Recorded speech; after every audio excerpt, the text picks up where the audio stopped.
না হচ্ছে হচ্ছে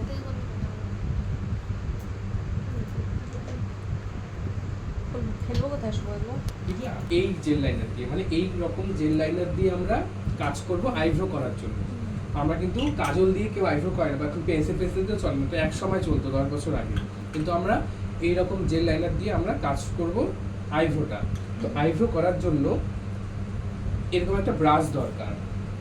ব্রাশ বলতে এই যে অ্যাঙ্গুলার, এই ব্রাশটা বড় সাইজেরও হয়, এই ব্রাশটা ছোট সাইজেরও হয়। আমার সুবিধা, আমার কাজের ক্ষেত্রে আমি ছোট সাইজের ব্রাশ ইউজ করি, তাতে আমার সুবিধা হয়, আমার কাজ ঠিক হয়। এই ব্রাশটা বড় সাইজের হয়, বড় ইউজ করতে পারো।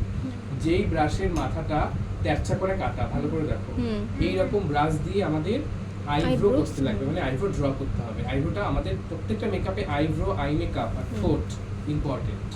কলকা, হেয়ার স্টাইল যদি ভালো হয় ফেসটা চেঞ্জ হয়ে যায়। আই মেকআপটা ইম্পর্টেন্ট, আইটাই খুব অ্যাট্রাক্টিভ করে।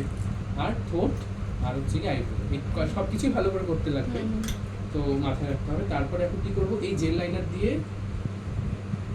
অল্প করে, বেশি করে নিব না। আরেকটা কথা, ভ্রুটা যদি এমনি ডার্ক, অনেকের ভ্রু ডার্ক থাকে, ডার্ক কালারের কাজল কিন্তু আমরা ইউজ করবো না, কিন্তু grey, that brown type, black না।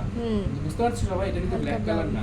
ব্ল্যাক কালার কোনো সময় দিবা না, তাহলে অড লাগবে দেখতে, মনে হয় কি আর্টিফিশিয়াল আঁকানো মনে হবে। তো এটা ব্রাউন কালার বা গ্রে কালার আমরা ইউজ করবো। তো আমি বেসিক্যালি ব্রাউন কালার দিয়েই করি।